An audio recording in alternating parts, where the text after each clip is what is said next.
Mereka berusaha sifat-sifat Allah dengan otak mereka, sehingga timbullah kaidah mereka tentang taqdimul aql ala naql, mendahulukan akal daripada nakal, mendahulukan akal daripada dalil.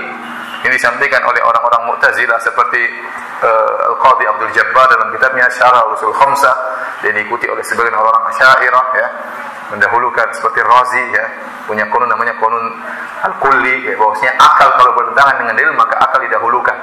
Kenapa mereka mengatakan demikian? Kata mereka, ini sering saya sampaikan, ya, bahwasanya akal merupakan sumber utama. Kata mereka, kita tidak bisa percaya dengan Tuhan kecuali karena akal kita. Akal kitalah yang menunjukkan Tuhan itu ada. Oleh karenanya akal merupakan sumber dalil yang paling utama yang menjadikan kita percaya adanya apa? Tuhan. Nah, kata logika mereka, kalau datang dalil dari Al-Quran maupun Sunnah yang bertentangan dengan akal, maka kita harus mendahulukan akal. Kenapa? Karena akal yang utama. Karena akal yang menunjukkan apa? Adanya Tuhan. Nah, kalau kita ternyata mendahulukan dalil daripada akal, berarti kita sudah menjatuhkan akal sejak awal. Padahal akallah yang menunjukkan kita adanya siapa?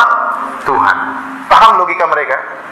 Saya ulangi logika mereka. Kata mereka, akal inilah yang membuat kita percaya adanya apa?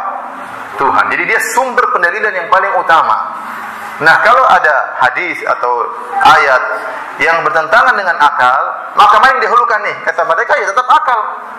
Nah, kalau Anda mendahulukan dalil kitab maupun sunnah, berarti Anda menjatuhkan akal. Nah, kalau Anda menjatuhkan akal, berarti seharusnya Anda tidak percaya kepada Tuhan. Karena adanya Tuhan dibangun di atas percaya kepada apa? Akal. Paham sampai di sini?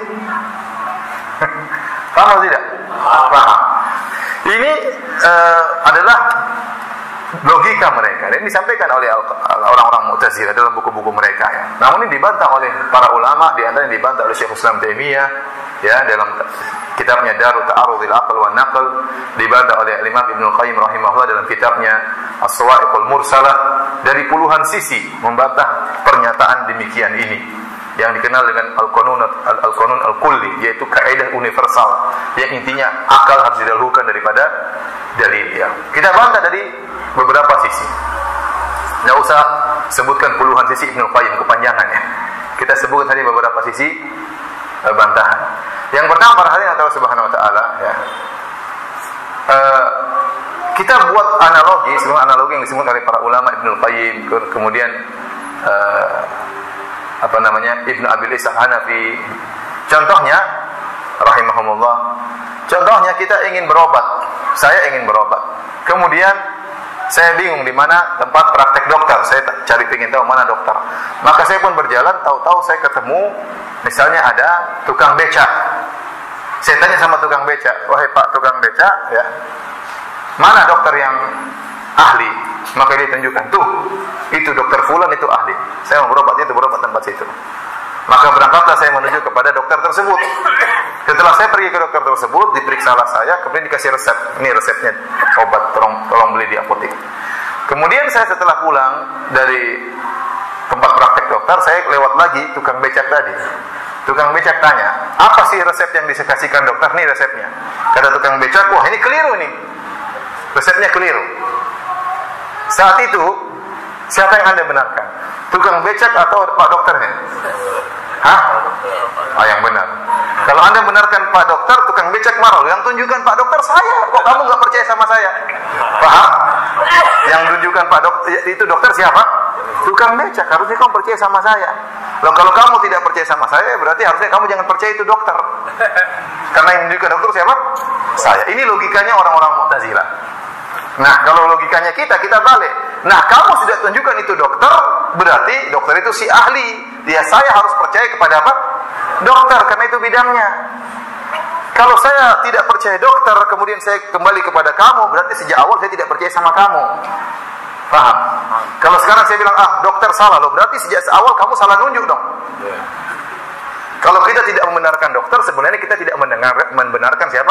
Tukang becak yang menunjukkan dia dokter. Kalau kita sudah membenarkan tukang becak itu dokter, maka apa yang dokter bicarakan tentang obat, maka itu benar.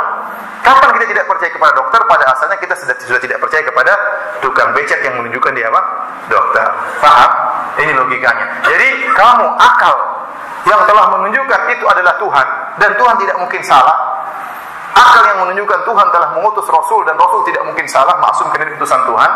Maka kalau ada dalil Al-Quran maupun Sunnah perkataan Rasul, maka kita harus benarkan itu. Meskipun bertentangan dengan akal kita, karena akal kita ini tidak kuat, tidak semuanya kita paham. Kapan kita tidak percaya kepada Al-Quran dan Sunnah, berarti asalnya kita sudah menyalahkan akal sejak awal. Berarti akal salah menunjukkan. Berarti itu bukan Tuhan dong, mungkin salah. Namanya bukan Tuhan kalau begitu. Itu bukan Rasul dong, mungkin salah. Namanya Rasul sama Tuhan nggak boleh apa? Nggak boleh salah ya. Karena Rasul maksum, Tuhan itu nggak mungkin apa? Salah. Itu akal menunjukkan demikian. Maka yang benar kalau terjadi pertentangan antara akal dengan Al-Quran dan Sunnah, maka yang kita benarkan adalah Al-Quran dan Sunnah, karena Tuhan tidak mungkin keliru. Inilah ya bantahan kepada mereka dari sisi pertama. Justru kalau kita menyalahkan ayat dan Sunnah, berarti kita tidak percaya sama akal. Itu yang menunjukkan sebetulnya dan akal yang lurus mustahil bertentangan dengan iman yang tepat. Kaidah ya. Yang sering terjadi itu apa coba? Pemahaman manusia yang bersifat subjektif itu, jadi hasil olah nalar ya, bukan akalnya itu sendiri. Akal itu sejak awal Allah jadikan dia sebagai jalan kita mengenal Allah Subhanahu wa taala. Akal yang lurus itu nggak mungkin bertentangan dengan iman yang mantap. Imam Ghazali itu pernah melukiskan hubungan antara iman atau katakan agama ya, agama dengan akal seperti ini. Al-aqlu kal-us wasyar'u kal-bina. Akal itu ibarat fondasi, Pak. Lihat bangunan ada fondasinya. Akal itu ibarat fondasi, syariat itu, agama itu dengan segala rinciannya, akidah, syariat, akhlak itu ya, agama itu seperti bangunan. Lihat, akal itu adalah fondasi, syariat itu atau agama itu sebagai bangunan. Wala yughniya ussun malam yakun bina.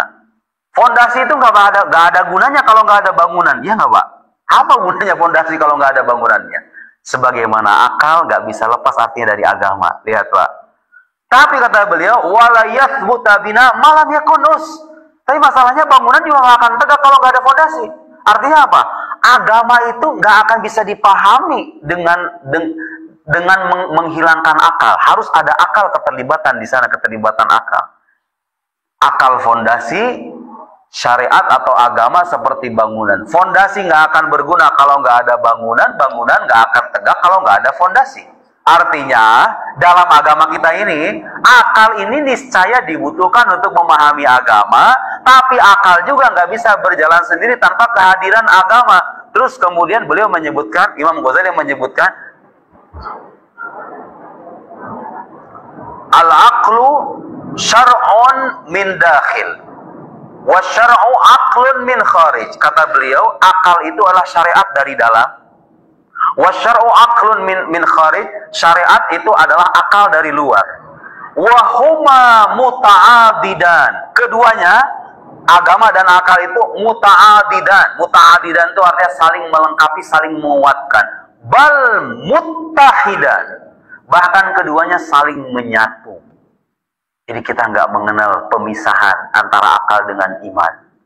Iman dan akal itu jalan secara beriringan begini nih. Bukan kata saya, Imam Abu Hamid al-Ghazali. Dan itulah ajaran Ahlus Sunnah wal Jamaah. Bapak boleh cek. Karena saya belajar dari 9 tahun. Nggak ada itu Pak. Butir-butir keimanan dalam Islam yang bertentangan dengan hukum akal atau tidak bisa, atau bertentangan dengan hukum akal artinya nggak bisa dicerna oleh akal. Nggak ada. Semuanya masuk akal kok. Surga, neraka, hal-hal masuk akal itu. Hanya saja ada hal-hal dalam keimanan kita yang hakikatnya nggak bisa dijelaskan oleh akal, tapi dia mungkin secara akal. Saya beri contoh malaikat misalnya. Malaikat surga misalnya. Kamu bisa nggak menjelaskan akal kita itu hakikat surga seperti apa? Atau hakikat jin deh misalnya. Kita bisa berimajinasi. Tapi imajinasi kita kan nggak mencerminkan hakikat jin sebetulnya. Nah, tapi masuk akal nggak ada yang namanya jin, malaikat itu masuk akal. Surga neraka itu masuk akal, nggak ada yang bertentangan dengan hukum akal. Cuma hakikatnya nggak bisa dijelaskan oleh akal. Datanglah agama menjelaskan. Hal-hal gaib yang kita yakini itu masuk akal semuanya. Cuman hakikatnya nggak bisa dijelaskan oleh akal, makanya datang agama untuk menjelaskan. Keduanya itu saling melengkapi satu sama lain. Tapi saya nggak pernah menjumpai itu akidah Islam yang bertentangan dengan hukum akal. Nggak ada. Nggak ada. Terus tugas kita seperti apa? Artinya bagaimana tugas kita? Tugas kita adalah mempelajari dasar-dasar keyakinan itu. Dan setelah dipelajari ternyata emang nggak ada. Kita meyakini Allah itu Esa. Disebutkan dalil-dalil rasionalnya, Pak. Allah yang dikatakan sebagai zat yang qadim, tidak bermula. Dalil-dalilnya ini. Allah adalah zat yang baqi, yang kekal. Dalil-dalilnya ini. Allah berbeda dengan makhluk. Mukhalafah lil hawadis. Ini dalil-dalil rasionalnya, dalil tekstualnya. Jadi tidak ada pertentangan dalam agama Islam, khususnya dalam mazhab Ahlus Sunnah wal Jamaah, menyangkut akal, rasio dengan nakal. Nakal itu artinya wahyu ya, Al-Quran dan Sunnah. Yang sering terjadi itu tadi, teks-teks keagamaan yang masih multitafsir. Masih bisa dimaknai begini, masih bisa dimaknai begitu. Dengan pemahaman-pemahaman manusia yang beragam itu. Sering terjadi itu. Kayak dulu misalnya itu kontroversi bumi bulat. Pernah apa? Ya kan? Nah itu kan menyangkut teks yang sifatnya dzonni. Bukan menyangkut akidah itu. Jadi kalau ada muslim sekarang percaya bumi itu datar, nggak jadi masalah. Memang kenapa masalahnya? Karena itu bukan akidah. Itu hanya bertentangan. Cuma ditertawakan orang aja resikonya ya kan? Oh kamu abad 21 begini masih percaya begituan. Kan gitu kira-kira. Tapi nggak ada. Jadi teks-teks keagamaan yang bersifat dhonni itu seringkali memang bertentangan, dirasa bertentangan. Tapi kan tafsir keagamaan itu bukan agama itu sendiri. Ada sebagian ulama terutama dari kalangan sana. Itu kadang-kadang menafsirkan sejumlah ini Al-Qur'an menyebutkan bumi itu datar, bukan bulat. Wal ardu ba'da dzalika dahaha. Ada kata dahaha, dibentangkan. Quran menyebutkan bahwa bumi itu dibentangkan oleh Allah. Berarti kalau dibentangkan datar dong, katanya gitu kan? Itu penafsiran, Pak. Penafsiran yang keliru menyangkut ayat dirasa oleh sebagian orang tuh, apalagi orang-orang ateis tuh lihat tuh orang Islam tuh katanya. Teks-teks sucinya beda, bertentangan dengan sains. Enggak, itu yang sering terjadi teks-teks apa bersifat dhonni. Adapun aqaid menyangkut akidah semuanya bersifat qat'i, tidak mungkin dan mustahil bertentangan dengan hukum akal. Fal haqqu la yudadul haqq. Ibnu Rushd misalnya dalam Faslul Maqalah menyebut kebenaran itu tidak mungkin menentang kebenaran yang lain. Bal yuwafiquhu wa yashhadu lahu. Justru kebenaran itu akan saling menguatkan satu sama lain. Persis kata Al-Ghazali. Oh, agama dan akal ibarat bangunan dengan fondasi. Akal kita adalah asasnya, fondasi itu bangunan itu adalah agama. Saya kira begitu ya.